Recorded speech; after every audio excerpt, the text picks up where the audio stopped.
ঈমানের পথে অবিচল থেকে আমার মরণ যেন হয়।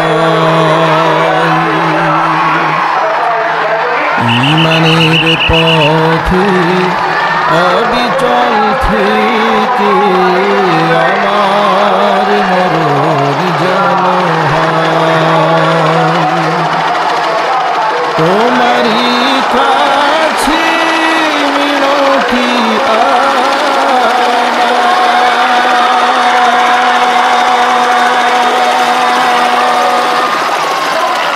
তোমারই কাছে মিনতি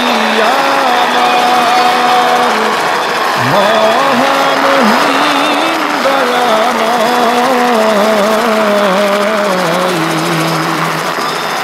ঈমানের পথে অবিচল থেকে আমার মরণ যেন হয়। ঈমানের পথে অবিচল থেকে আমার মরণ যেন হয়। প্রতিদিন মিথ্যে মুখোমুখি হই,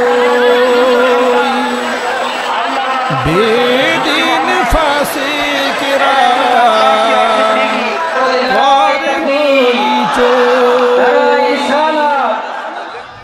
मदीने की हवा से जन्नती बू आती है, खाके पाके मदीना में नूर जन्नत चमकती है। अल्लाहुम्मा माइक पुल ठीक है वाला आली आप धरो ना।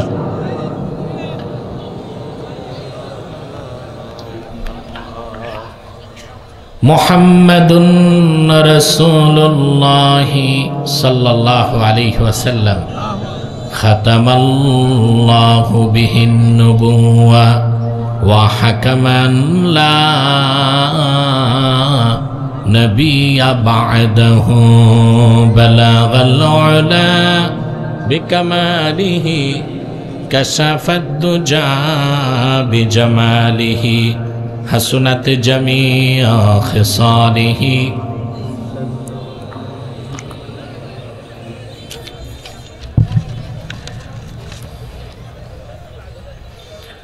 मरहुम अलहाज करामत अली বিশ্বাস मरहुमेर 15तम एवं मरहुमा आনোয়ারা बेगमेर 7ম बार्षिक इसाले सोआब महफिल उपलक्षे आयोजित आज के 2 दिन व्यापी महफिलेर द्वितीय दिवसेर सम्मानित सभापति जनाब तौहीदुर रहमान বিশ্বাস बाराकाल्लाहु फी उमरी। उपस्थित उलामाए केराम तुलाबाए एजाम विभिन्न प्रांत थेके दुपुर बेला चरम व्यस्तताय आजकेर महती महफिले जारा उपस्थित हয়েছেন स्वेच्छाय सानंदे स्वतस्फूर्तभावे मनेर आनंदे शुधुमात्र कुरान करीमेर दुर्बार टाने प्रबल आकर्षणे तादेर सकलके अंतरेर अंतस्तल थेके ज्ञापन करछे मुबारक। सबटुकुन शुक्रिया आल्लाह सुबहानाहु वा ताआलार जन्य जिनि आजकेर महती महफिले आमादेरके आसार बसार तौफिक मेहरबानी करे भिक्षा दान करेছেন। সেজন্য আসুন আমরা সকলে একবার অবনত চিত্তে হৃদয়ের আবেগ অনুভূতি উজাড় করে সমবেত কণ্ঠে বলি আলহামদুলিল্লাহ। অগণিত অসংখ্য দরুদ ও সালাম আল্লাহর সৃষ্টির প্রধান আকর্ষণ বিশ্বসভার সভাপতি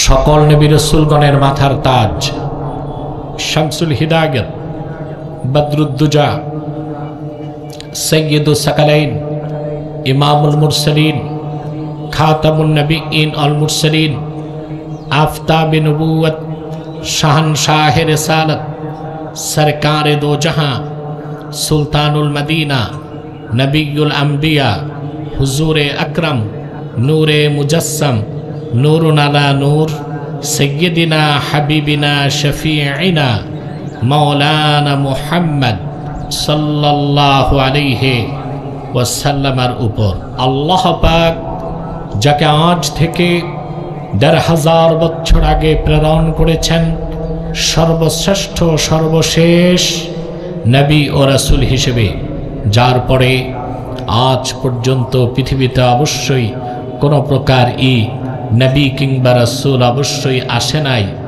অবশ্যই এখনো নাই, অবশ্যই কিয়ামত পর্যন্ত আসবে না।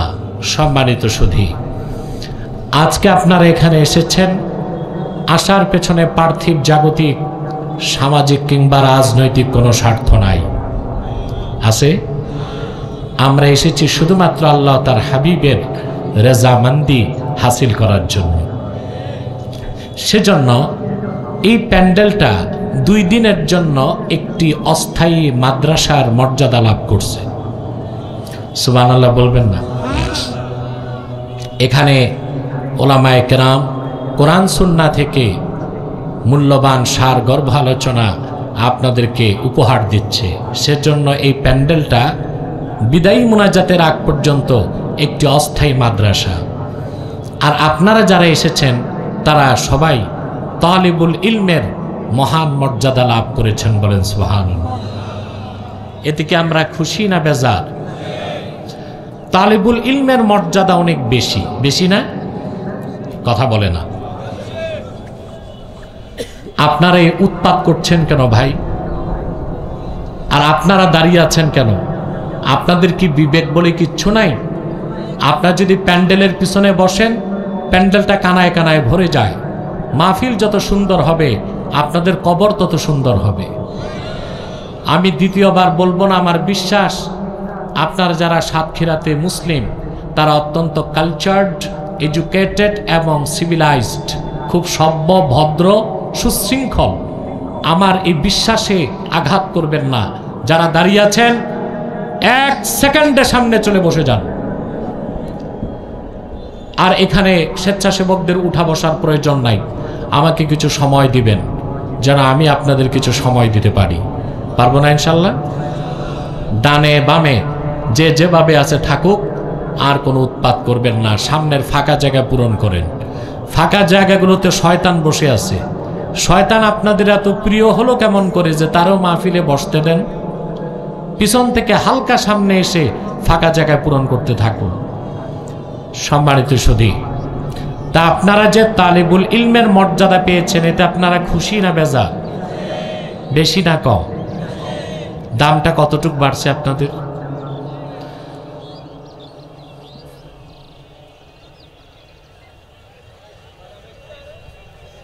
আল্লাহর হস্তে চুপ থাকেন। কোনো মেলাতে আসেন নাই, মাহফিলে আসছেন, কথা বলবেন না। মর্যাদাটা কতটুক বেড়েছে আপনাদের? আল্লাহর হাবিব ইরশাদ করেছেন, ওয়া ইন্নাল মালাইকাতা লাতাদাউ আজনিহাতাহা রিদান লিতালিবিল ইলম। ঈমানদার যখন কোরআন হাদিসের ইলম শিখার জন্য ঘর থেকে বের হয়ে যায়, আল্লাহর রহমতের ফেরেশতারা তাদের পদতলে তাদের নূরের পাখা বিছায় দেয়। এতে আমরা খুশি না বেজার? এখানে হেঁটে এসেছেন, প্রতি শ্বাসে আল্লাহ তাআলা 10টি করে নেকি দান করেছেন। বসে আছেন, প্রতি শ্বাসে 10 নেকি পাচ্ছেন। হেঁটে এসেছেন, প্রতি কদমে 10 নেকি পেয়েছেন। শুধু কোরআনকে ভালোবেসে বসে থাকবেন যতক্ষণ সগীরা গুনাহগুলো তওবা ছাড়া মাফ হতে থাকবে। কোরআনের মাহফিলের পরে দুই হাত তুলে মুনাজাত করে আমার আল্লাহর কাছে সারা জীবনের গুনার কথা মনে করে আত্মসমর্পণ করে যদি যান, বাড়ি যাবার আগে আল্লাহ তাআলা আপনাকে শিশুর মতো নিষ্পাপ বেগুনা বানায় দিবেন। এতে আমরা খুশি না বেজার? বেজার শুধু শয়তান। বেজার কে? শয়তানও বেজার, তার চেলাচামুন্ডারও বেজার।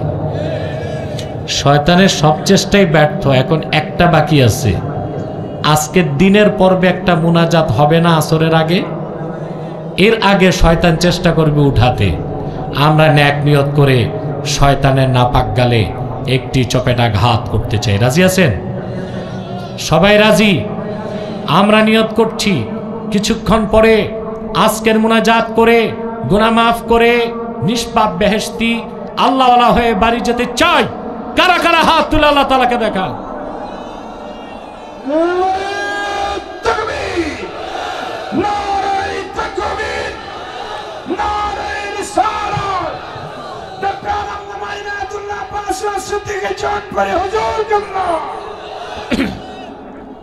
মাইক বন্ধ করেন। বন্ধ? এখন বন্ধ তো? এত স্লোগান দিয়েন না, পরে আমি কথা বলতে পারবো না। আধা ঘন্টা পর স্লোগানের টাইম আসবে ইনশাআল্লাহ। তা আসুন আমরা আলোচনায় প্রবেশ করি। আমার সঙ্গে আপনারাও পড়বেন, পারবেন না? আমরা আজকে তেলাওয়াত করেছি সূরা বাকারা থেকে। কোন সূরা বলুন তো? কোরআন শরীফের সবচেয়ে দীর্ঘ সূরার নাম কি? এই একটি সূরাতে আছে 286 খানা আয়াত। সুবহানাল্লাহ। এই সূরাটির তাৎপর্য, মাহাত্ম্য, গুরুত্ব কত বেশি তা বোঝার জন্য আমি একটা তথ্য দিচ্ছি।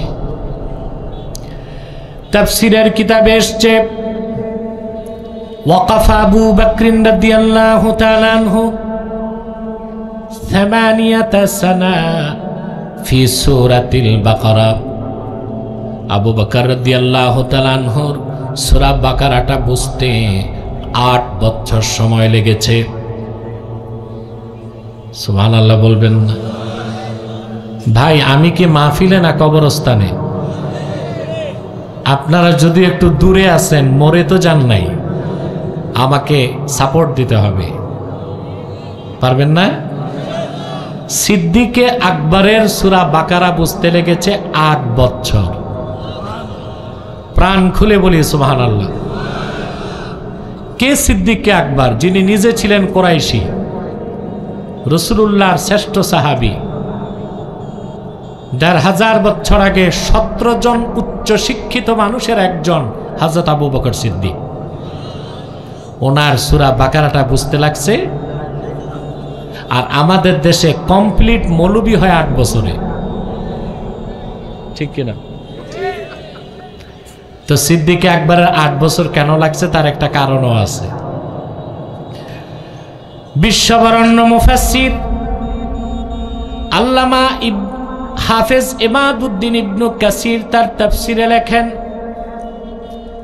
আল্লাহর আখিরি নবী নূর নবীজি আমার মুহাম্মদ সাল্লাল্লাহু আলাইহি সাল্লামের সুমহান সাহাবীগণের অভ্যাস ছিল তারা রাসূলুল্লাহর নূরের জবান থেকে 10টা আয়াত শুনতেন, 10টা আয়াত মুখস্থ করতেন, 10টা আয়াতের ব্যাখ্যা বুঝতেন, তারপরে 10 আয়াতের আমল শুরু করতে পারলে তারা 11 আয়াতে যেতেন। সুবহানাল্লাহ বলবেন না? 10টা আয়াত শুনতেন, 10টা আয়াত মুখস্থ করতেন, 10টা আয়াতের ব্যাখ্যা বুঝতেন, 10টা আয়াতের আমল শুরু করলে আবার তারা 11 থেকে 20 আয়াতে যেতেন। এভাবে আবু বকর সিদ্দিক রাদিয়াল্লাহু তাআলা আনহুর সূরা বাকারাটা অধ্যয়ন করতে লেগেছে 8 বছর সময়। বলেন সুবহানাল্লাহ। সুবহানাল্লাহ। এই একটি সূরাতে আছে 1000 আদেশ, 1000 নিষেধ। সুবহানাল্লাহ। সূরাটির শুরুতেই প্রথম আয়াত থেকে 20 আয়াতের মধ্যেই আল্লাহ তাআলা মানব জাতিকে 3টি শ্রেণীতে ভাগ করছেন। কয়টি শ্রেণী? 3টি শ্রেণীর বাইরে কোনো মানুষ থাকতে পারে না, যে কোনো একটি শ্রেণীতে মানুষকে থাকতেই হবে। প্রথম হচ্ছে মুমিনগণ, মুমিনুন, তারপর হচ্ছে কাফিরুন, তারপর হচ্ছে মুনাফিকুন। হয় কোনো মানুষ মুমিন হবে, নয় মুনাফিক হবে, নয় জোরে বলেন কাফের হবে। অবাক করা বিষয় মুসলমান, এই তিন নামে কোরআন শরীফে আল্লাহ সূরাও নাজিল করেছেন। মুমিনের নামে সূরা আল মুমিনুন, মুনাফিকের নামে সূরা মুনাফিকুন, আর কাফেরদের নামে সূরা কাফিরুন। এখন প্রশ্ন হচ্ছে মুশরিকদের নামে সূরা মুশরিকুন কেন নাই? প্রশ্ন আসে না? কারণ মুশরিকরা কাফেরদের অন্তর্ভুক্ত। ইন্না বাইনাল কাফিরি ওয়াল মুশরিকি ওয়াজহাল উমুমি ওয়াল খুসুস। কাফের আর মুশরিকের মধ্যে আম ও খাসের সম্পর্ক। প্রত্যেক কাফের মুশরিক নাও হতে পারে, প্রত্যেক মুশরিকই কাফের। ঠিকটা তো ঠিক মতো কইলা না। আমাদের দেশে যখন আমি দেখি পোস্টারে লেখা হয় বক্তার বিষয় শিরক আর বেদাতের বিরুদ্ধে ওয়াজ করবে, আমার তখন সন্দেহ হয় এরা মনে জেনে বুঝেই শিরকের বিরোধিতা করবে, বেদাতের বিরোধিতা করবে, কিন্তু কাফেরদের বিরুদ্ধে কিছু বলবে না। বিষয় তো এইরকম হওয়া উচিত যে শিরক কুফর বেদাতের বিরুদ্ধে।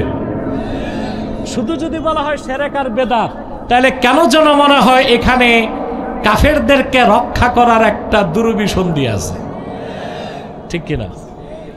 কারণ প্রত্যেক মুশরিকই কাফের, কিন্তু প্রত্যেক কাফের মুশরিক নাও হতে পারে। তা মানুষ কয় শ্রেণী? মুমিন, মুনাফিক, কাফের। আপনি যদি গভীর মনোযোগ দিয়ে সূরা বাকারা তেলাওয়াত করেন, আপনি দেখতে পাবেন আল্লাহ তাআলা প্রথমে মুমিনদের কথা বলেছেন, তারপর কাফেরদের কথা বলেছেন, তারপর মুনাফিকদের কথা বলেছেন।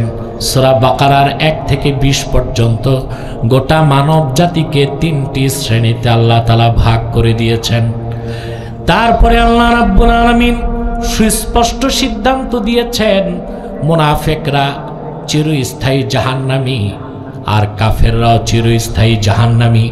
ইহকালীন কল্যাণ আর পরকালে জান্নাত পাবে শুধুমাত্র মুমিন মুসলমান। আল্লাহ বলেছেন মুমিনরাই সফল। কারা সফল? তবে সফলতার স্তর ভিন্ন ভিন্ন। যে শুধু মুমিন, ঈমান আছে আমল নাই, সেও সফল। আর যার ঈমান আছে নেক আমল আছে, সে পূর্ণ সফল। সবাই কি এক গ্রেডে পাশ করে? কথা বলে না। যারা ফেল করে তাদের কোনো গ্রেড নাই, আছে? কথা বলে না। ফেল, ঠিক কিনা? পাশ করলে গ্রেড হয়।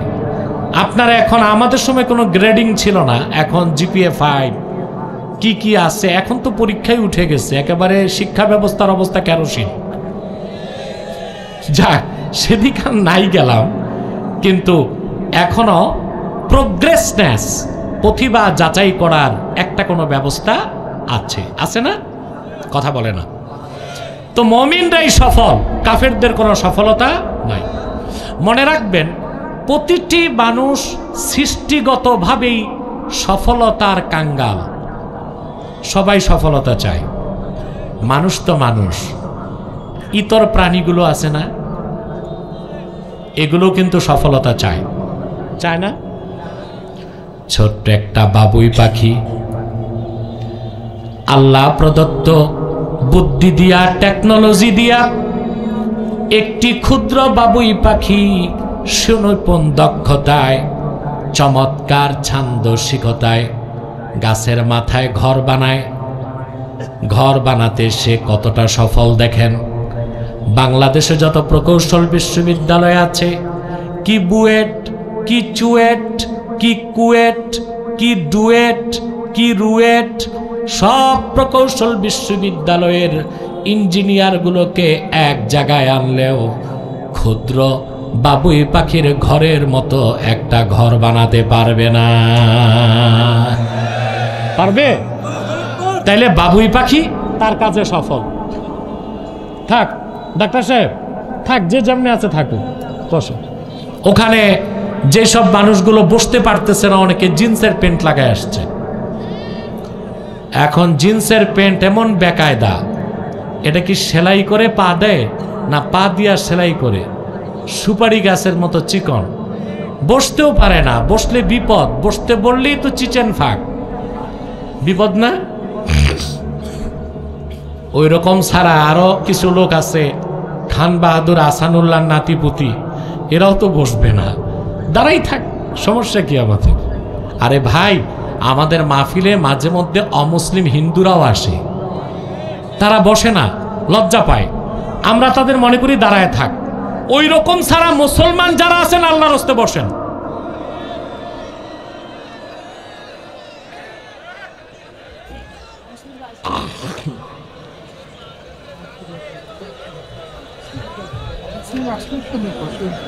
আসবে, আরো স্বাগত জানাই আমরা, কিন্তু মুসলিমরা তো বসবে। সম্মানিত সুধী, আলহামদুলিল্লাহ বলেন আলহামদুলিল্লাহ। বাবুই পাখি তার কাছে সফল কিনা? একটি মৌমাছির দিকে তাকান, খুদে একটি মৌমাছি আল্লাহ প্রদত্ত বুদ্ধি দিয়া, প্রযুক্তি দিয়া হাজার রঙের ফুল থেকে রস নেয়, বিষ নেয় না। তারপর সে মৌচাকের মধ্যে আল্লাহর হুকুমে মধু বানায়। তাম পৃথিবীর যত কেমিস্ট, রসায়নবিদ আছে, ওই সব বিজ্ঞানী এক জায়গায় আনলো, মৌমাছির মতো এক ফোঁটা মধু ফ্যাক্টরিতে বানাতে পারবে নাকি? একটা মৌমাছি তার কাজে সফল। একটি বিড়াল গাছে উঠতে চায়, পারে না, একবার চেষ্টা করে 10 বার। মান্দার গাছ ছাড়া সব গাছেই বিড়াল উঠতে পারে, বিড়ালও সফলতা চায়। তো মানুষ তো অবশ্যই সফলতা চায়, কিন্তু অধিক সংখ্যক মানুষ জানে না সফলতা কোন পথে, সফলতা কোন মতে। এটাই মানুষের ব্যর্থতা, এটাই মানুষের।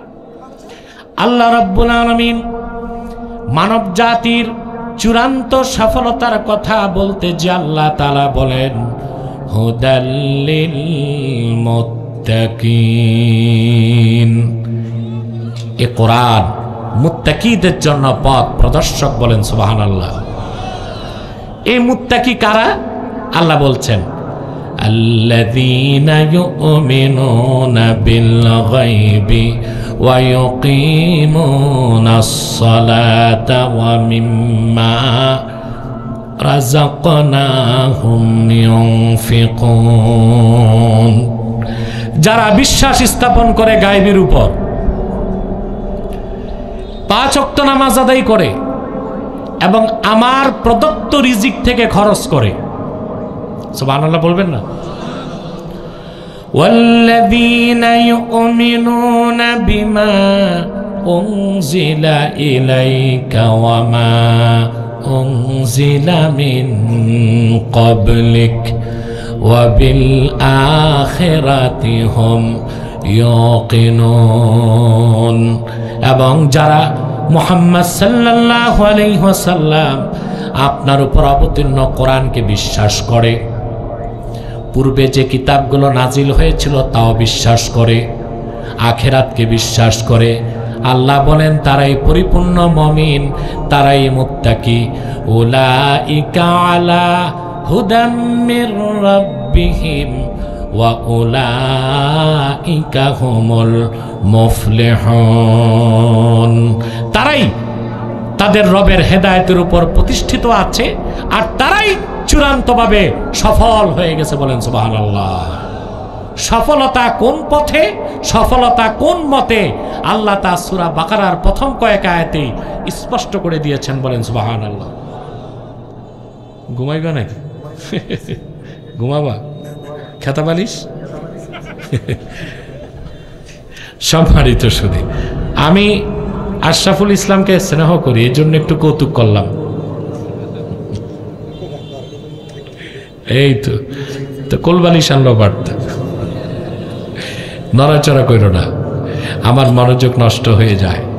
আমরা কথা শুনতেছি, বুঝতেছি, আল্লাহ কবুল করুন। আসুন এবার ব্যাখ্যায় চলে যাই। আল্লাহ বললেন হুদাল্লিল মুত্তাকিন। হুদা শব্দটা এখানে ইসমুল মাসদার। কি ইসমুল মাসদার? ইউফিদু মা'না ইসমিল ফাইল। ইমাম ফখরুদ্দিন রাজি লেখেন এটা ইসমে ফাইলের অর্থ দিবে। হুদাল লিল মুত্তাকিন মানে হাদিন লিল মুত্তাকিন, অর্থাৎ এই কোরআন মুত্তাকিদের জন্য পথ প্রদর্শক। সুবহানাল্লাহ বলেন।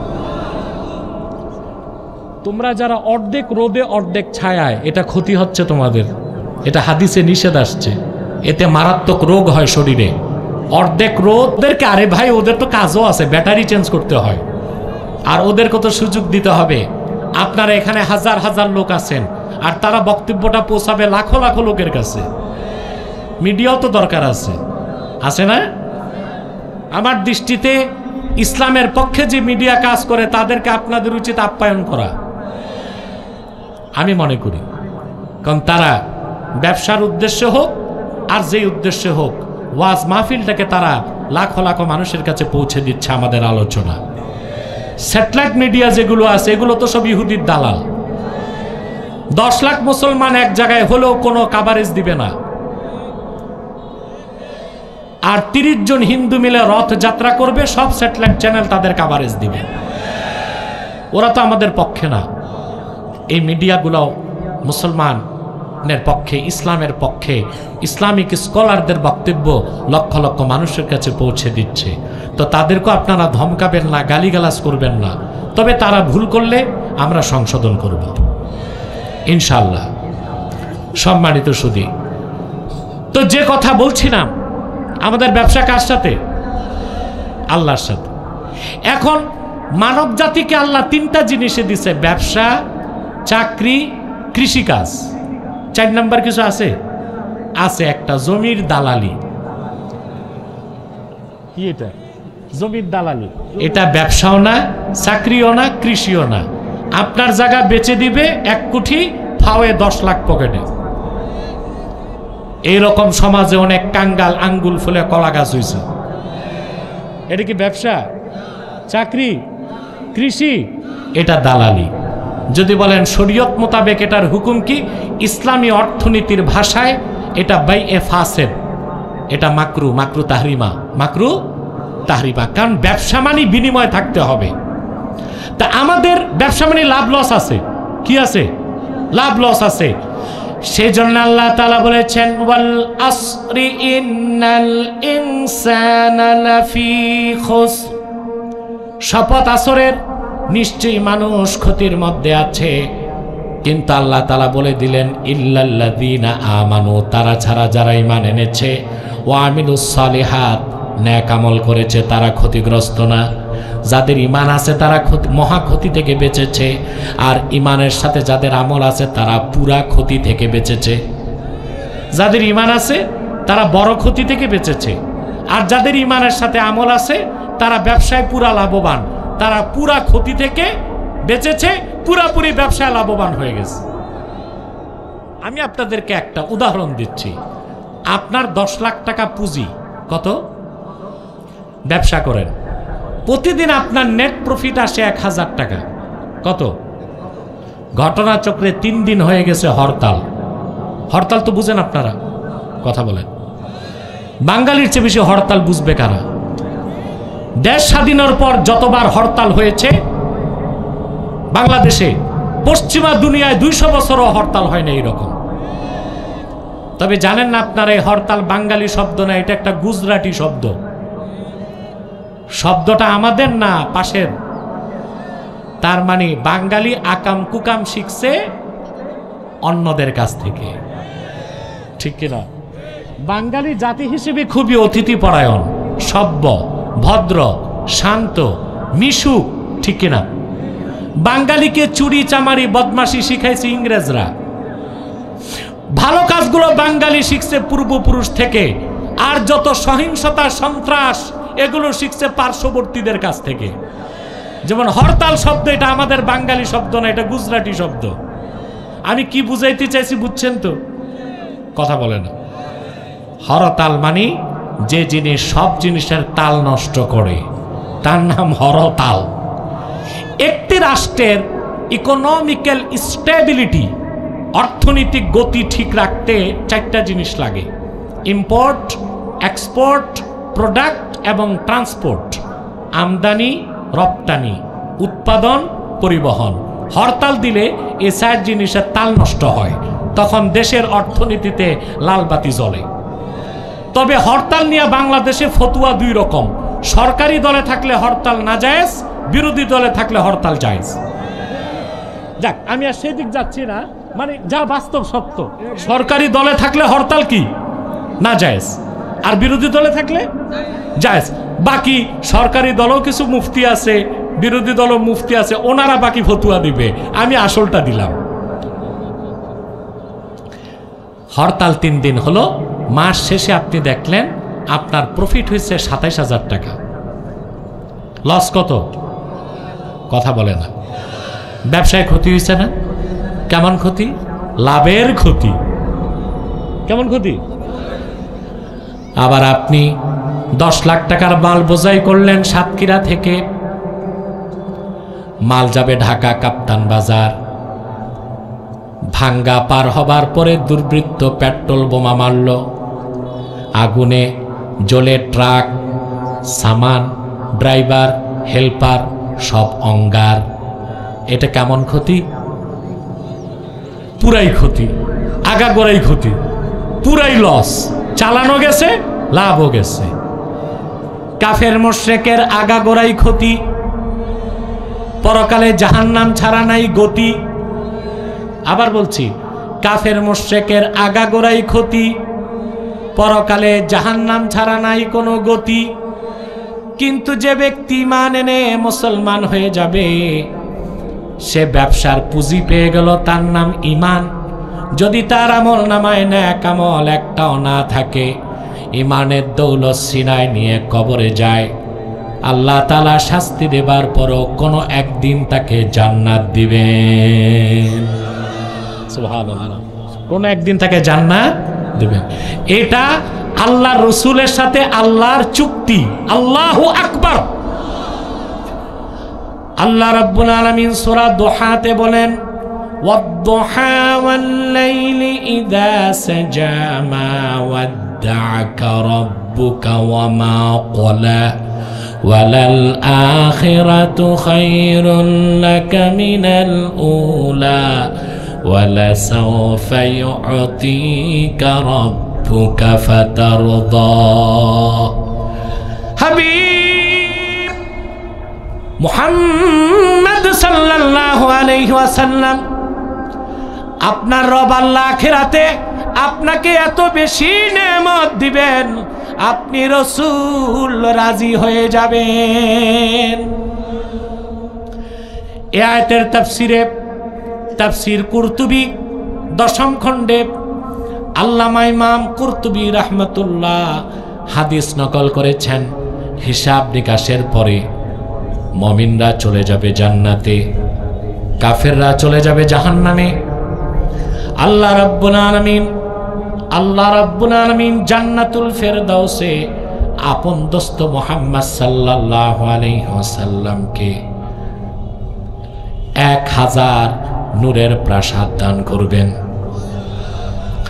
জান্নাতুল ফেরদাউসে আল্লাহ আপন হাবিব মুহাম্মদ সাল্লাল্লাহু আলাইহি সাল্লামকে 1000 নূরের প্রাসাদ দেবার পরে আল্লাহ তার হাবিবকে ডেকে বলবেন, হাল রাদিতা ইয়া মুহাম্মদ, প্রিয় হাবিব মুহাম্মদ সাল্লাল্লাহু আলাইহি ওয়াসাল্লাম, আপনি কি রাজি হয়েছেন? আল্লাহর হাবিব বলবেন, আল্লাহর হাবিব বলেছেন, লা আরদা ওয়া ওয়াহিদুম মিন উম্মতি ফিন্নার, আমার একজন ঈমানদার উম্মত যতক্ষণ পর্যন্ত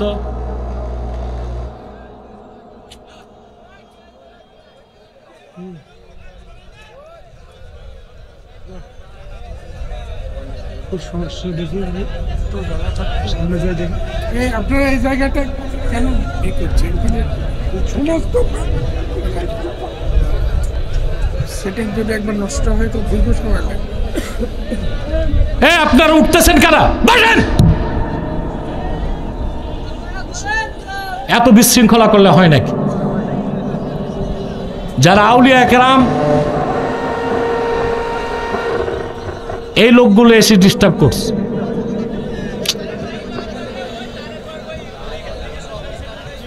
উঠেন উঠেন, আপনারা এখান থেকে উঠেন, পিছে চলে যান।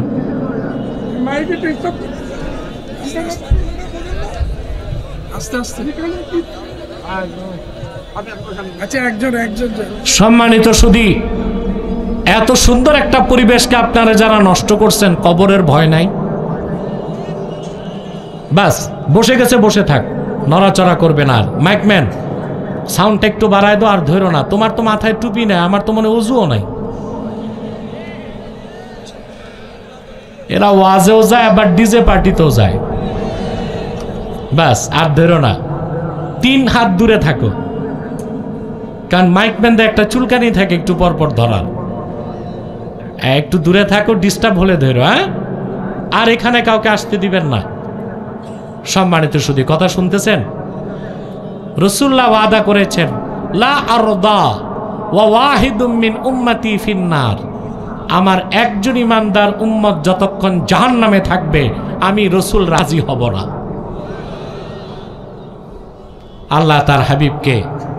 আল্লাহ তার হাবিবকে জান্নাতুল ফেরদাউসে 1000 নূরের প্রাসাদ দেওয়ার পর বলবেন, হাবিব রাজি হইছেন? আল্লাহর প্রিয় হাবিব ডেকে বলবেন, রব্বুল আলামিন আমার কালেমা শাহাদাতকে বিশ্বাস করেছে এমন অনেক মুসলমান গুনার কারণে জাহান্নামে জ্বলছে। যতক্ষণ তারা জান্নাত না যাবে, আমি রাসূল কেমন করে রাজি হব? আল্লাহ মালিক ফেরেশতাকে ডেকে বলবেন, রে মালিক, জাহান্নামের সব দরজা খুলে দাও। আমার হাবিবের সঙ্গে আমার ওয়াদা, আমার হাবিবের রক্ত ঝরা দ্বীন ইসলামের কালেমা যারা বিশ্বাস করেছে, আমি আল্লাহ তাদের প্রত্যেককে আমার জান্নাত দেব। আজকে আমি আমার ওয়াদা পূরণ করে আমার হাবিবকে রাজি করবই।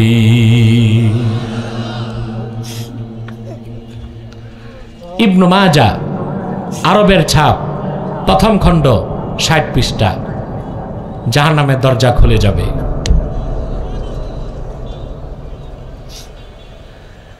অবাক হবেন মুসলমান। জান্নাতীরা জান্নাতের থেকে তাকায় দেখবে, গুনাহগার মুমিন মুসলমানরা জাহান্নামে জ্বলছে। কারো হাঁটু পর্যন্ত জ্বলছে, কারো কোমর পর্যন্ত জ্বলছে, কারো থুতনি পর্যন্ত জ্বলছে। উম্মতে মুহাম্মাদি বুক ভরা আশা রাখবেন, ওয়ালা তাকুলুন নারু সুওয়ারাহুম। কোন একজন ইমানদার উম্মতে মুহাম্মাদির চেহারায় জাহান্নামের আগুন লাগবে না। সুবহানাল্লাহ। আল্লাহর হাবিবের উম্মত হয়ে কি দৌলত পাইছি আমরা। সুবহানাল্লাহ। একজন মুসলমানের চেহারায় জাহান্নামে আগুন লাগবে না, সারা শরীরে আগুন জ্বলবে, কিন্তু চেহারায় থাকবে ঈমানের নূর। ইয়াতালাউ নূরুল ঈমান ফি উজুহিহিম।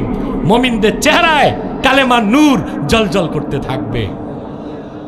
আগুন থুতনিতে যে আটকা পড়ে যাবে। আল্লাহ বলবেন, মালিক সবাইকে জাহান্নাম থেকে বের করে জান্নাত দিয়ে দাও। মালিক ফেরেশতা বলবেন, রব্বুল আলামিন কারো হাঁটু পর্যন্ত জ্বলে গেছে, কারো কোমর পর্যন্ত, কারো থুতনি পর্যন্ত। এই জ্বলা পোড়া দেহ নিয়া জান্নাতে কেমনে যাবে? সহিহ বুখারীর মধ্যে এসেছে, কিতাবুল ঈমানে বেহেশতে আল্লাহ একটা নহর বানায় রেখেছেন, তার নাম নাহরুল হায়াত। আল্লাহ বলবেন, ওই নহরে আমার বান্দাদের গোসল করাও। নাহরুল হায়াতে গোসল করার সঙ্গে সঙ্গে গুনাহগার মুমিন মুসলমানদের দেহে নতুন চামড়া গোশত হয়ে যাবে।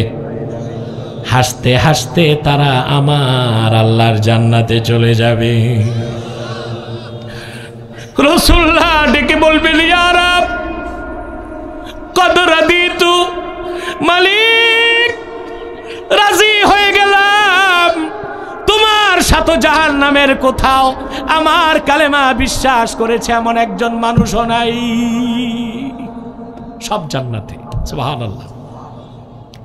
তাহলে প্রত্যেক মুমিন মুসলমান সফল, ঠিক কিনা? আর ঈমান আনার পর যে নেক আমল করবে সে মুত্তাকি, সে পূর্ণ সফল। আপনি যদি শুধু মুমিন মুসলিম হন বেহেশতে যাবেন, তবে গ্যারান্টি নাই ফার্স্ট চান্সে না সেকেন্ড চান্সে। কিন্তু আপনি যদি তাকওয়ার মানদণ্ডে উত্তীর্ণ হয়ে মুত্তাকি হতে পারেন, বিনা আযাবে ফার্স্ট চান্সে সরাসরি আল্লাহর জান্নাত পেয়ে যাবেন। তাহলে আমাদের এখন করণীয় কি? শুধু মুমিন মুসলিম হব না মুত্তাকি হব?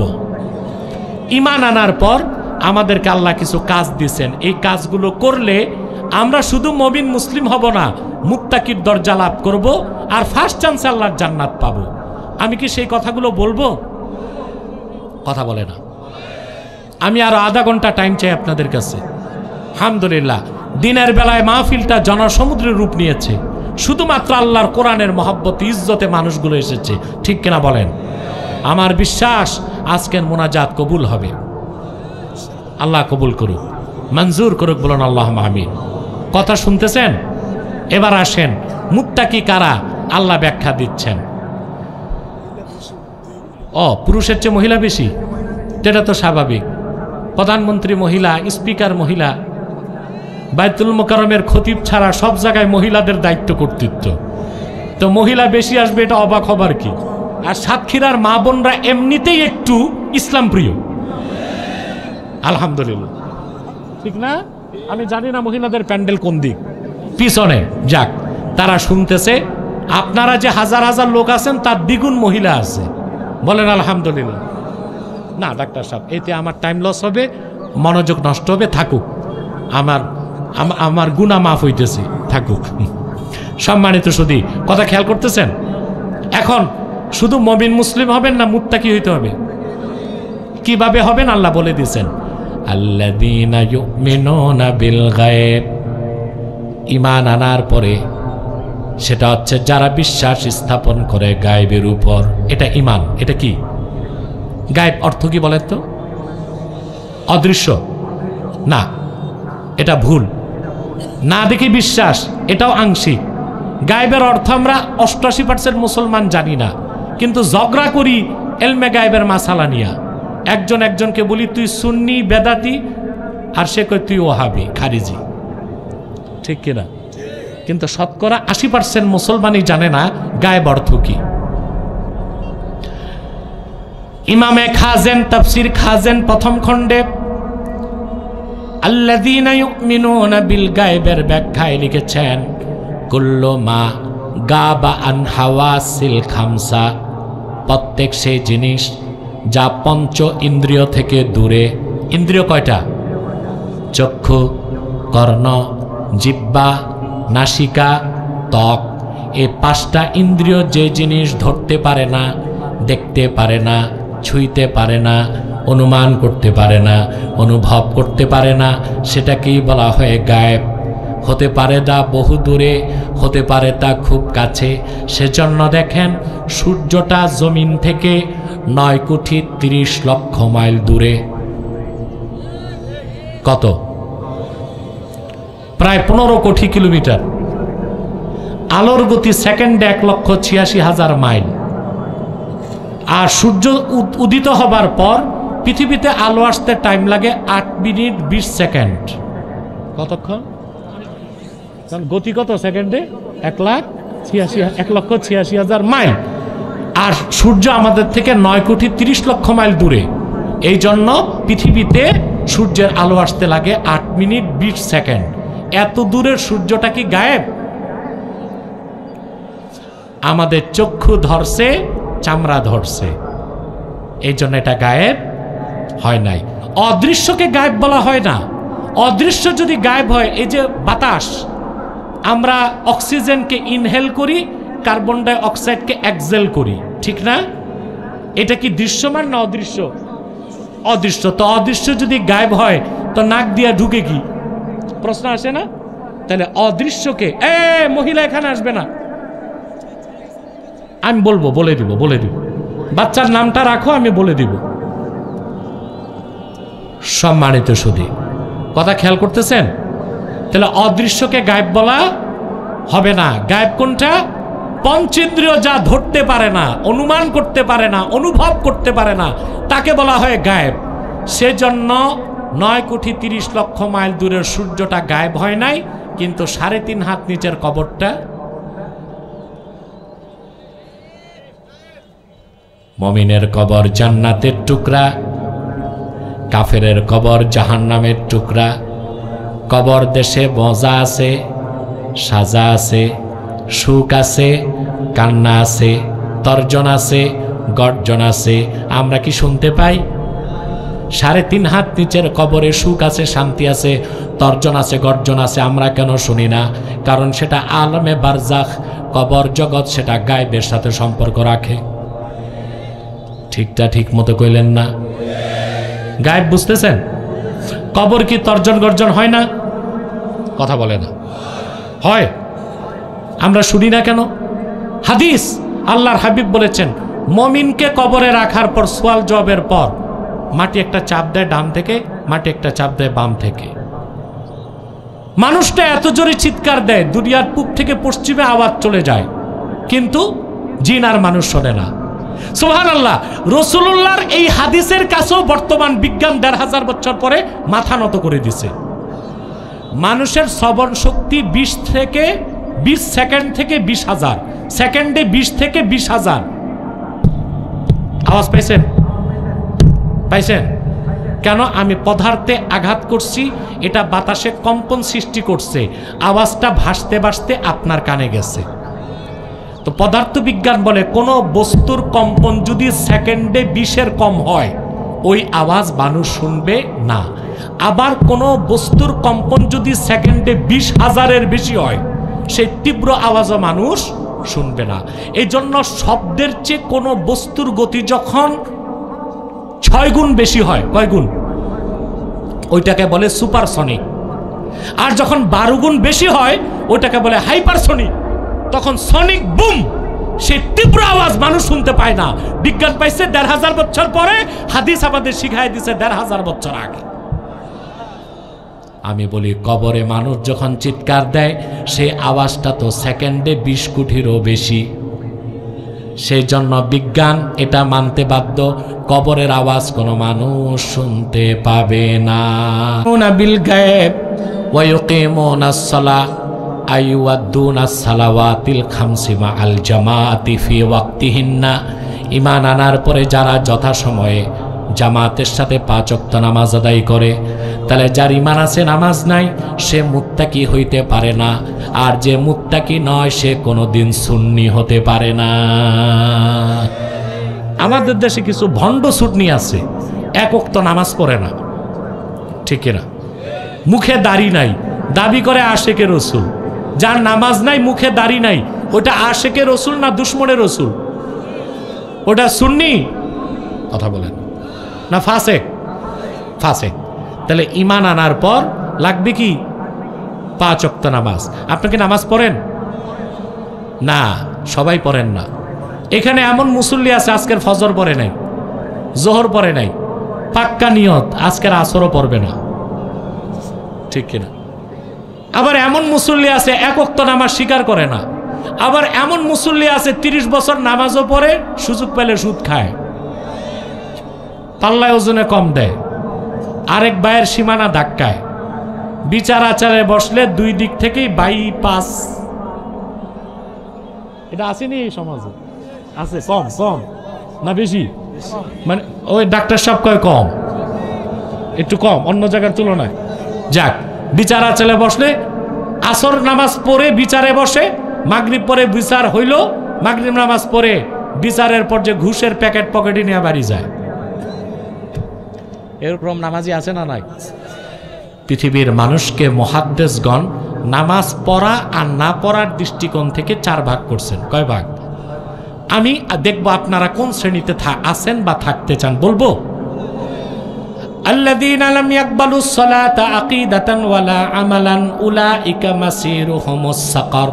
প্রথম শ্রেণী যারা নামাজকে বিশ্বাস করে না, নামাজ আদায় করে না, নিঃসন্দেহে তারা কাফের, তাদের গন্তব্য জাহান্নাম। সকল কাফের মুশরিকরা এই শ্রেণীতে আছে, আর আমার দেশের ভণ্ডপীর তারা যারা নামাজ বিশ্বাস করে না তারাও এই শ্রেণীতে আছে। তাদের গন্তব্য হচ্ছে সাকার নামক জাহান্নাম। আপনারা অনুমতি দিলে আমি একটু পিছে যাই, রোদ চোখে পড়তেছে।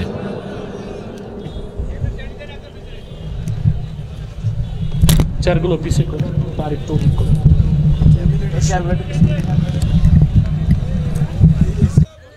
দুই নাম্বার হচ্ছে দ্বিতীয় শ্রেণী, আল্লাযীনা কাবিলুস সালাতা আকিদাতান ওয়া লাম ইয়াকবালুহা আমালান উলাইকা মাসিরুহুমুল গায়ে।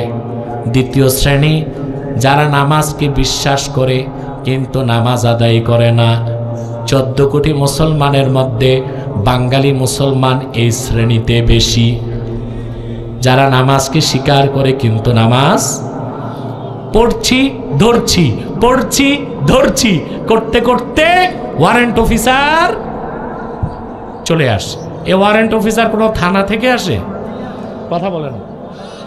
থানা থেকে ওয়ারেন্ট অফিসার আসলে বাঁচা যায়, শ্বশুর বাড়ি পালানো যায়, ঠিক কিনা? থানা থেকে ওয়ারেন্ট অফিসার আসলে, থানা থেকে ওয়ারেন্ট অফিসার আসলে কিছু দিলে বিদায় করা যায়। যদি উপরস্থ কর্মকর্তা তাকে টেলিফোন করলেও পালায় যায় পুলিশ, ঠিক না? ধরছে একজনকে, ফোন আসছে, কারে ধরছে? কয় স্যার হকি স্টিক বল্টুরে। আমাদের দেশে যারা চোর চোরটা সন্ত্রাসীদের তো এইরকম নামই হয়। কয় কারে ধরছো? কয় স্যার হকি স্টিক বল্টুরে। কয় তুমি জানো না আমার শালার ঘরের শালা। ওয়ারেন্ট অফিসার দোয়া ইউনুস পড়তে পড়তে ভাগে। কিন্তু আল্লাহর পক্ষ থেকে যখন ওয়ারেন্ট অফিসার আসে, তাম দুনিয়ার সম্পদ তার হাতে দিলেও সামন ফেরত নিবে, কথা বলে না। দ্বিতীয় শ্রেণীর লোক আমাদের দেশে বেশি, নামাজকে বিশ্বাস করে কিন্তু পড়ে না, ঠিক না? তাদের জন্য আল্লাহ একটা জাহান্নাম বানায় রেখেছেন, তার নাম হচ্ছে গায়ে গাই ওয়াদি জাহান্নাম, যেখানে জাহান্নামের আযাব সবচেয়ে বেশি হবে। তৃতীয় শ্রেণী আল্লাযীনা কাবিলুস সালাতা আকিদাতান ওয়া আমালান ওয়া লাম ইয়াহতামিমুহা বিআদাই আহকামিহা ওয়া আরকানিহা ফি ওয়াক্তিহিন্না মাআল জামাআ। তৃতীয় শ্রেণী যারা নামাজকে নামাজ বলে স্বীকার করছে, নামাজ আদায় করছে, কিন্তু সুন্নত তরিকায় খুশু আর খুজুর সাথে নামাজ পড়ে নাই, তাদের জন্য একটা জাহান্নাম আছে। ওয়াইলুল লিল মুসাল্লিন।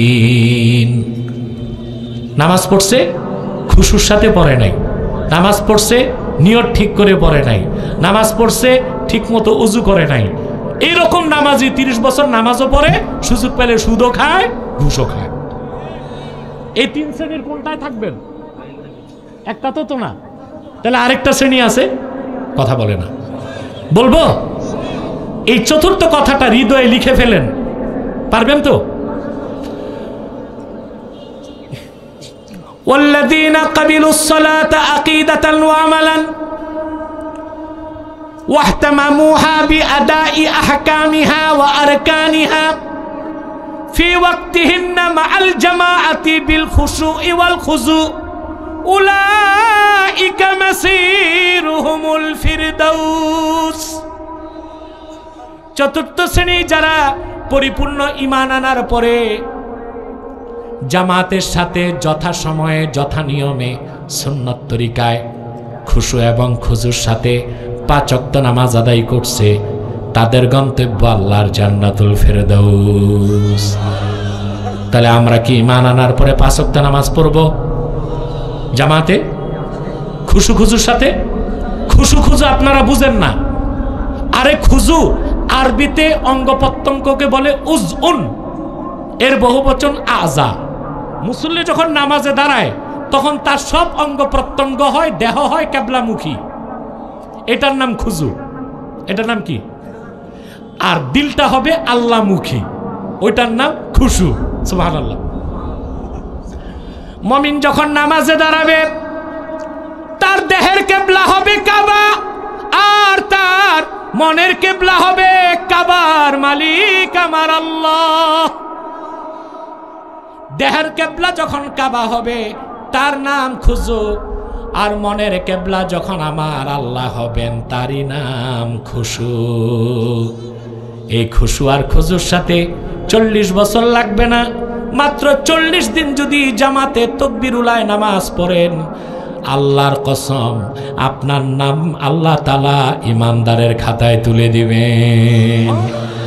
41 দিনের দিন আর নামাজ ছাড়তে পারবেন না, নামাজ আপনাকে টেনে আল্লাহর ঘর মসজিদে নিবে। পারবো আমরা? এরপর আল্লাহ আমাদের কাজ দিলেন, ওয়া মিম্মা রাযাকনাহুম ইউনফিকুন, আমি যা দান করছি তার থেকে মুত্তাকিরা খরচ করে। এখানে আল্লাহ একটা সূক্ষ্ম মেসেজ দিয়েছেন, আমি বলবো, কথা বলেন। এই কথা বললে অনেকে আবার এই আপনার কেরামত আলী বিশ্বাসের পরিবারকে ধরবে, তোমরা আর হুজুর পাও নাই, বলবো। আল্লাহ এখানে বার্তা দিয়েছেন, ওয়া মিম্মা রাযাকনাহুম ইউনফিকুন, আমি যা দান করছি তার থেকে তারা খরচ করে। তার মানে দিনের পথে খরচ হবে হালাল থেকে, সুদের টাকা, ঘুষের টাকা, লুটের টাকা, ঋণ খেলাপির টাকা দান করলে দান কবুল হবে না। সেজন্য আল্লাহ শর্ত দিয়েছেন, ওয়া মিম্মা রাযাকনাহুম ইউনফিকুন। ইমাম বাগাবী তাফসীর লেখেন, মিম্মা আ'তাইনাহুম ইয়াতাসাদ্দাকুন, আমি যা দান করছি তার থেকে তারা খরচ করে। এর মানে খরচ হতে হবে হালাল থেকে, ঠিক কিনা? খরচের খাতগুলো কি? জিহাদ ফি সাবিলিল্লাহ খরচ করবেন, মুজাহিদদের খরচ বহন করবেন, মসজিদ বানাবেন, মাদ্রাসা বানাবেন, খানকা বানাবেন, মুসাফির খানা বানাবেন। শুধু এতটুকু কথা বলে না। অন্নহীনকে অন্ন দিবেন, বস্ত্রহীনকে বস্ত্র দিবেন, যার ঘর নাই তারে ঘর বানায় দিবেন, যার মেয়ের বিয়ে হয় না তারে বিয়ের ব্যবস্থা করে দিবেন। এই সব যদি নেক নিয়তে করেন, এই সব আল্লাহর পথে দান করার সওয়াব হিসেবে আমলনামায় লেখা হয়ে যাবে। শুধু কি এতটুক ভাই? আপনি বিয়ে করছেন না, কথা বলেন। যারা করছেন বলবেন তো, এটা লজ্জার বিষয়। বিয়ে করছেন কি দিনের স্বার্থে না নিজের স্বার্থে? নিজের স্বার্থে, ঠিক না?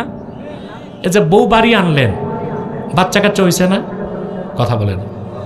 বউটাও আপনার, বাচ্চাগুলো আপনার, কিন্তু আপনি যদি হালাল কামাই করে বউ বাচ্চা লালন পালন করেন এই নিয়তে, আমার বউটা আমার কাছে আমানত, আমার সন্তানগুলো আল্লাহর দান আমার কাছে আমানত, হাড়ভাঙ্গা পরিশ্রম করে যত পয়সা পরিবারে খরচ করবেন, যদি হালাল হয় সব পারিবারিক খরচ আল্লাহর পথে খরচ করার সওয়াব হয়ে যাবে।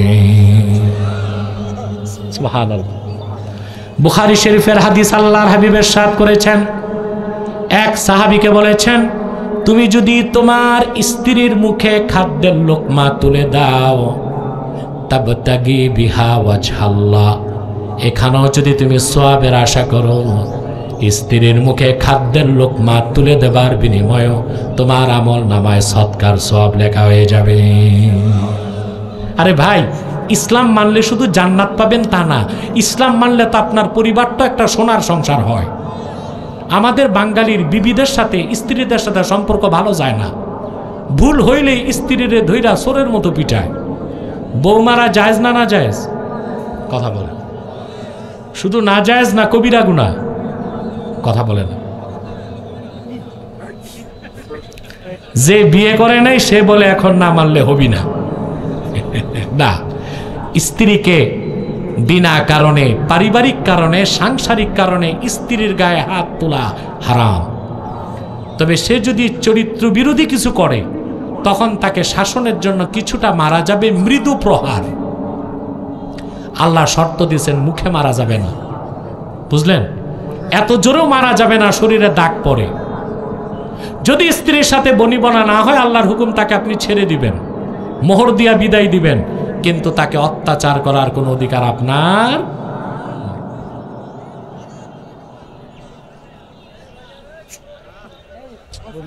মিয়া, তোমাদের পিছে জাতি হবি, যাও বস্তি হবি।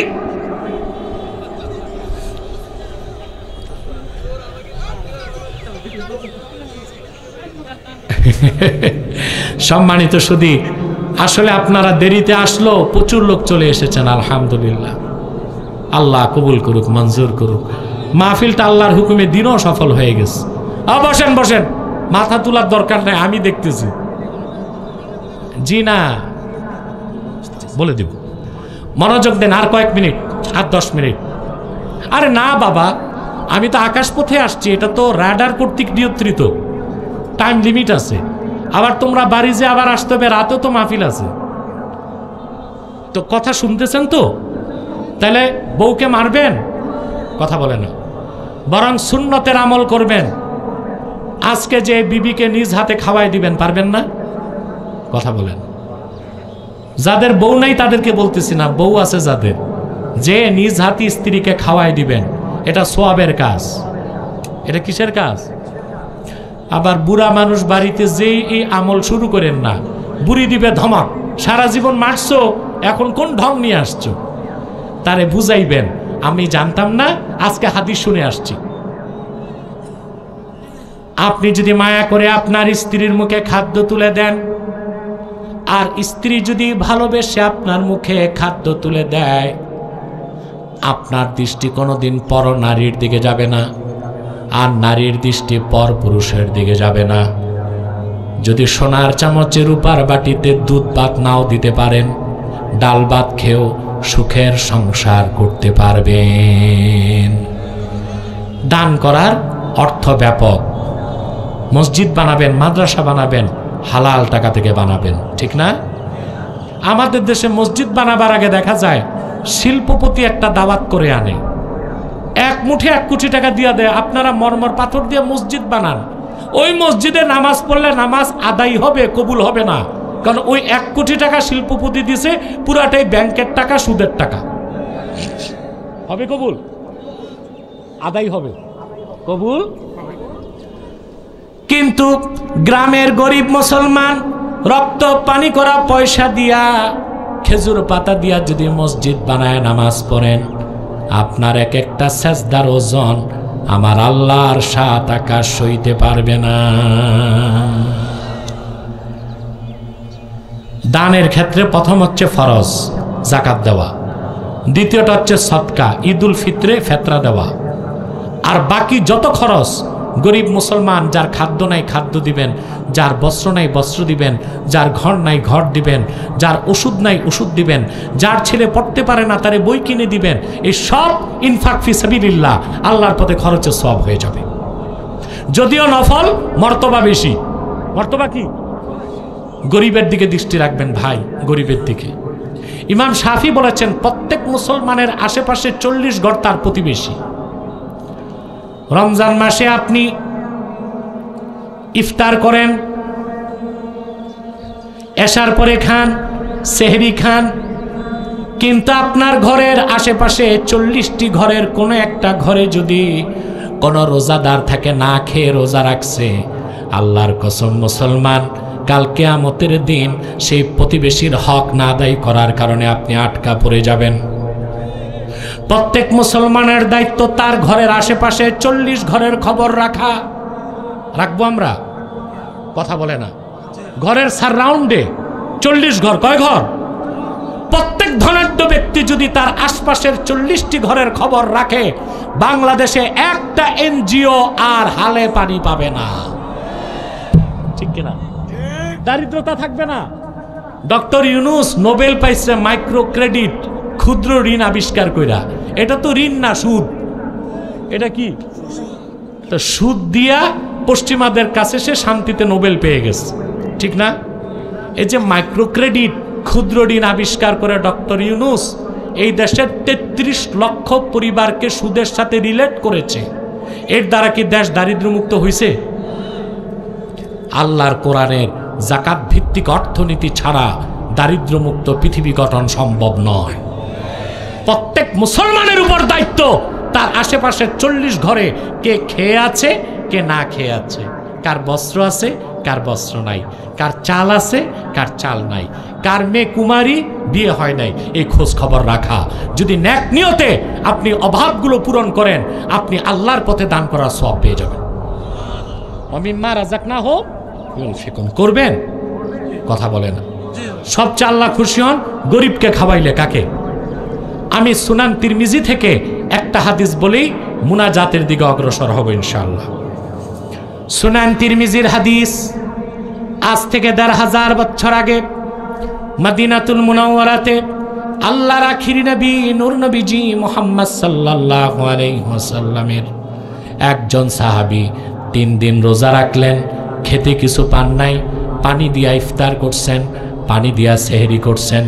চতুর্থ দিন আরেক সাহাবীর কাছে যেয়ে বললেন মদিনাতুল মুনাওয়ারাতে, ও আমার ভাই, আমি ৩ দিন রোজা রাখতেছি, মা যুক্ত যাওয়া কান ইল্লাল মা, জিব্বায় পানি ছাড়া কিছুই দিতে পারি নাই। রাতে আপনার বাড়িতে আমি একটু মেহমান হতে চাই। সাহাবী দৌড়ায় বাড়িতে গেছেন, যে বউকে বলছেন, শুনছো রাসূলুল্লাহর এক সাহাবী ৩ দিন রোজা রাখতেছে, মুখে পানি ছাড়া কিচ্ছু দেয় নাই, আজকে রাতে আমরা তাকে মেহমানদারি করব, ঘরে কি আছে বলো। জীবন সঙ্গিনী স্ত্রী ডেকে বললেন, ঘরে আমরা ৩ জন, স্বামী স্ত্রী 2 জন, ছোট বাচ্চা 3 জন, খাবার আছে একজনের। সাহাবী বললেন, তাহলে রাতের বেলা আমরা 3 জন না খেয়ে সবটুকুন খাবার রাসূলুল্লাহর ক্ষুধার্ত সাহাবীর পাত্রে তুলে দিব। স্ত্রী ডেকে বললেন, আমরা না হয় না খেয়ে থাকলাম, ছোট বাচ্চাটার কি হবে? সুবহানাল্লাহ। সাহাবী শিখায় দিলেন, নওয়িমিস সাবিয়া ক্বাবলা সালাতিল ইশা ফালাম্মা কাররাবতিত তাআমা ফাতফাইস সিরাজ। এশার নামাজের আগেই বাচ্চাটারে ঘুম পাড়ায় দিও, সারা রাত ঘুমে কাটবে, খাবার লাগবে না। আর যখন এশার পরে রাসূলুল্লাহর সাহাবীর সামনে খাবারের খাজানচা রাখবা, কৌশলে বাতিটা নিভায় দিও, কারণ সাহাবী যদি আমাদের 2 জনকে নিয়ে খেতে বসেন, খাবারে তার টান পড়বে, পেট ভরবে না। আমরা অন্ধকার ঘরে দূরে বসে খালি পাত্রে হাত উঠাবো আর নামাবো, সাহাবী মনে করবেন তিনিও খাচ্ছেন, আমরাও খাচ্ছি। এশার পরে সাহাবী চলে আসলেন, সবটুকুন খাবার দিয়ে দেওয়া হলো, ছোট বাচ্চাটা না খেয়ে ঘুমালো। স্বামী স্ত্রী পানি দিয়া সেহরি করলেন। ফজরের আজান হয়ে গেল, সাহাবী উঠে মসজিদ নববীতে গেলেন দৌড়িয়ে। আল্লাহর হাবিবের পিছনে ফজর নামাজ পড়ার পরে, নামাজের পর নূর নবীজি সাহাবীর দিকে তাকায় বললেন, রে সাহাবী, গত রাতে তুমি তোমার স্ত্রী এমন কি আমল করেছ আল্লাহ রাজি হয়ে গেছেন?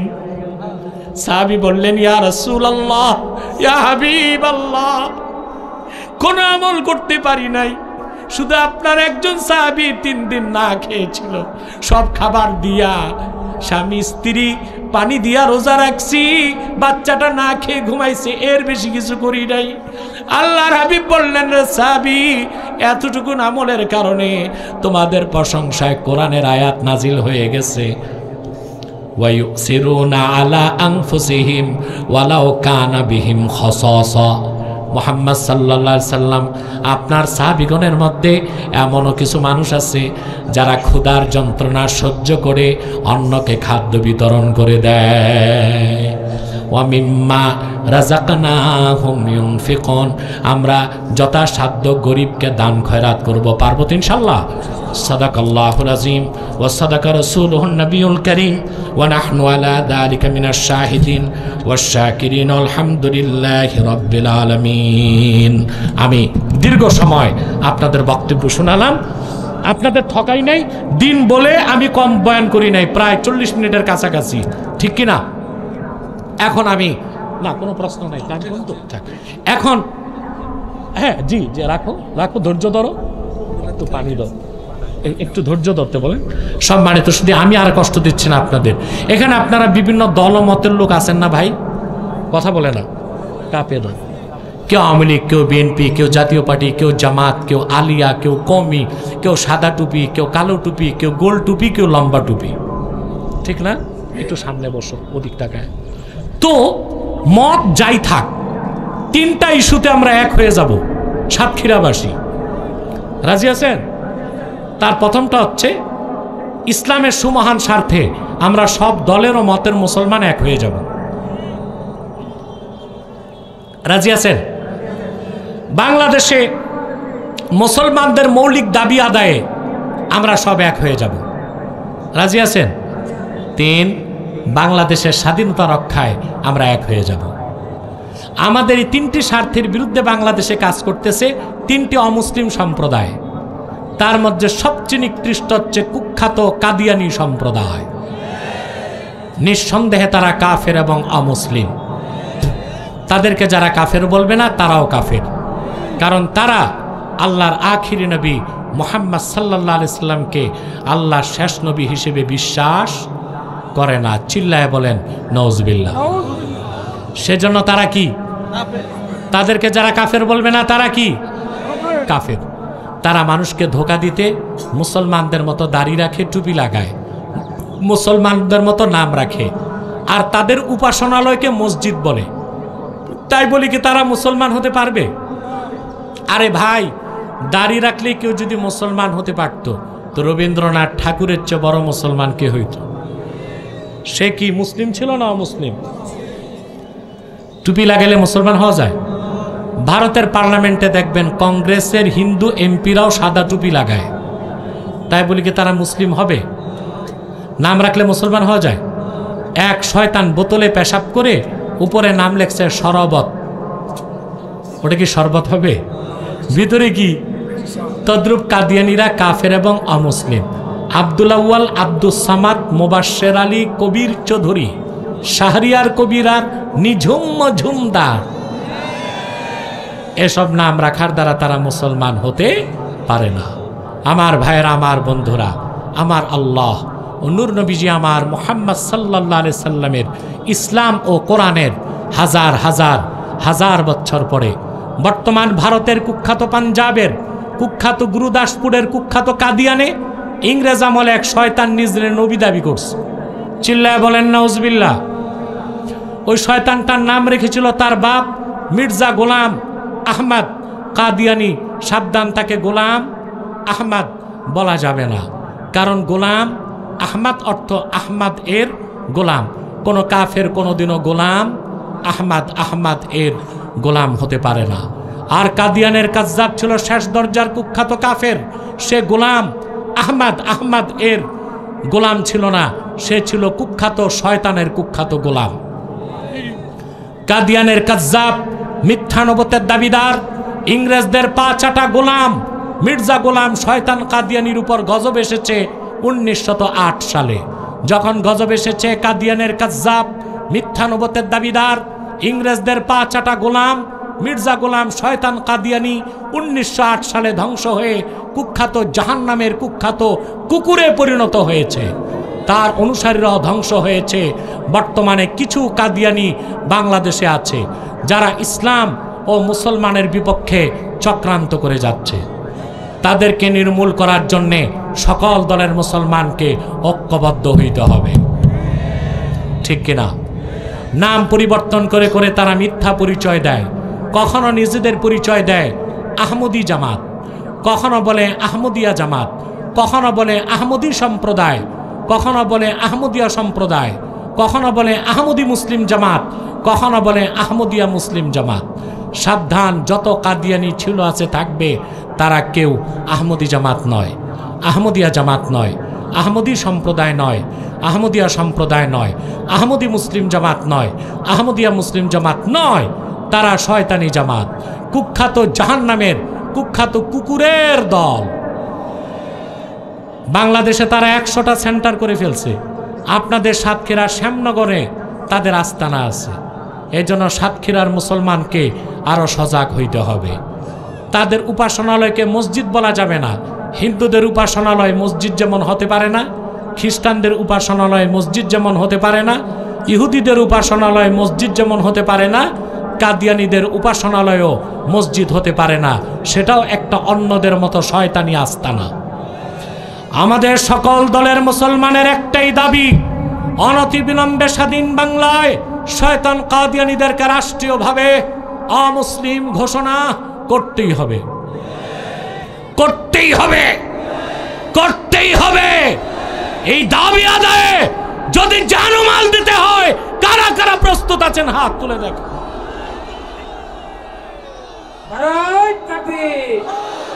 নারায়ে রিসালাত, ইসলামের শত্রুরা। সম্মানিত সুধী, তাদেরকে অর্থনৈতিক সহযোগিতা করবেন না? করবেন? করেন? জি করেন। প্রাণ কোম্পানির যত জিনিস তাদের, সেজান কোম্পানির জুস তাদের, আর FL এর পণ্যগুলো তাদের, প্রথম আলো, ডেলি স্টার, কালের কণ্ঠ এগুলো তাদের। এগুলো ধরবেন না, কিনবেন না, বেচবেন না। মনে থাকবে আরেকটি অমুসলিম সম্প্রদায় আমাদের বিরুদ্ধে চক্রান্ত করছে। এটা হচ্ছে ইসাই জামাত। এটা খ্রিস্টানদের একটা গোপন দল। তারা মুসলমানদের সাথে মিশে খ্রিস্ট ধর্ম প্রচার করছে। তারা মানুষকে খ্রিস্টান বানায়, বলে তুমি মুসলমান, তবে ঈসাই মুসলমান। বলে এর মানে, বলে তুমি ঈসার উম্মত মুসলমান। নওজবিল্লাহ। ঈসার উম্মত মুসলমান না খ্রিস্টান? 1975 সাল থেকে এই পর্যন্ত তারা 2.5 লক্ষ পরিবারকে খ্রিস্টান বানাইছে। তাদের ব্যাপারে সাবধান থাকবেন। আরেকটি ফেরকার কথা না বললেই নয়, এটার নাম হিজবুত তাওহীদ। আসলে এটা হিজবুত তাওহীদ না, হিজবুত শয়তান।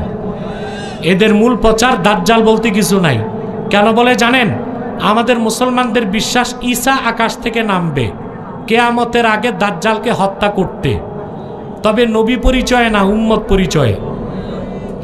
এখন তারা এই জন্য বলে দাজ্জাল বলতেই তো কিছু নাই, তার মানে ঈসা নামার দরকার কি? এরপর তারা বলে বাংলাদেশে সব আলেমরাই ধর্ম ব্যবসায়ী, জনগণকে আলেমদের থেকে সরাতে চায়। আপনারা জানেন যে বকরির পালের রাখাল নাই, ওই বকরি যায় বাঘের পেটে, আর যেই জাতির নেতৃত্বে আলেমরা নেই, ওই জাতি যায় বিজাতির খপ্পরে। এই হিজবুত তাওহীদ না, হিজবুত শয়তান। তাদের ব্যাপারে সাবধান থাকবেন। পারবেন তো ইনশাল্লাহ? আমি প্রাণ ভরে দোয়া করি আলহাজ কেরামত আলী বিশ্বাস এবং মরহুমা আনোয়ারা বেগম তার সন্তানগুলোকে রেখে গেছে। আমি মনে করি এই আনোয়ারা বেগম রত্নগর্ভা, বাচ্চাগুলো সব সুশিক্ষিত, হায়ার এডুকেটেড। একজন আমার ডাক্তার, আরেকজন সরকারি কর্মকর্তা, আপন 2 ভাই। আর কই? আর এই যে বড় ভাই যিনি আজকের সভাপতি, তৌহিদুর রহমান বিশ্বাস, হাবিবুর রহমান বিশ্বাস। আর আজকে তৌহিদুর রহমান বিশ্বাস, আরেক ভাই সভাপতি।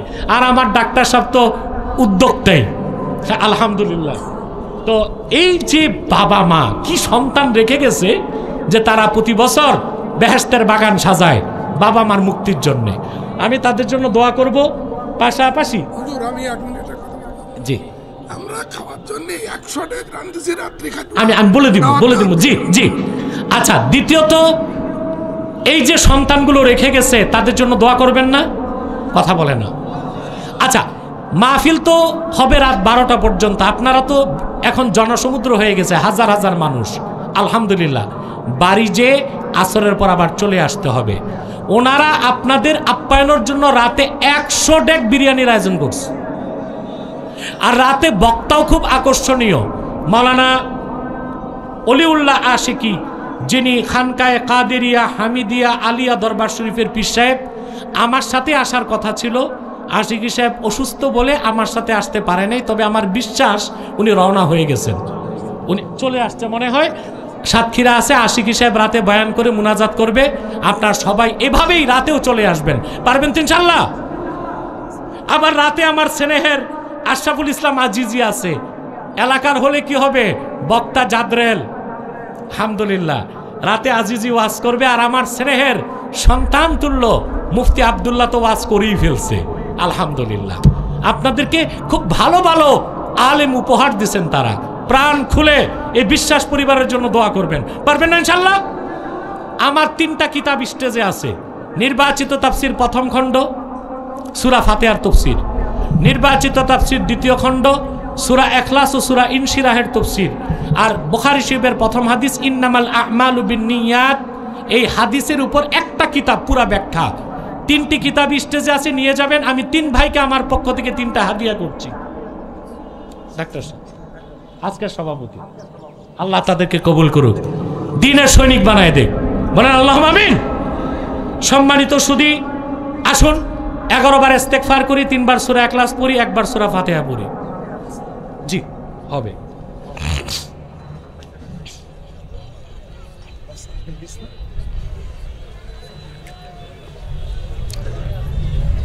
কোথায় যাচ্ছ মুনাজাত না করে? বসো।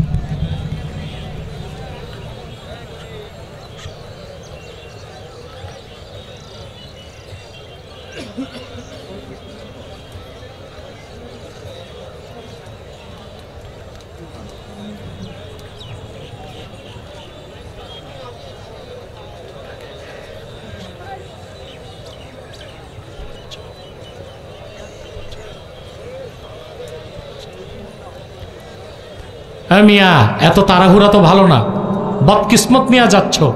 মুনাজাত কবুল হলে তোমার জিন্দিগি সোনার জীবন হয়ে যাবে।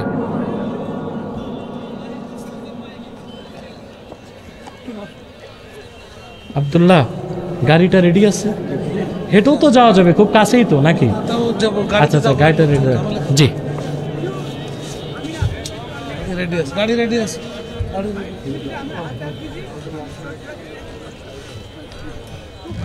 কে কেন? হ্যাঁ,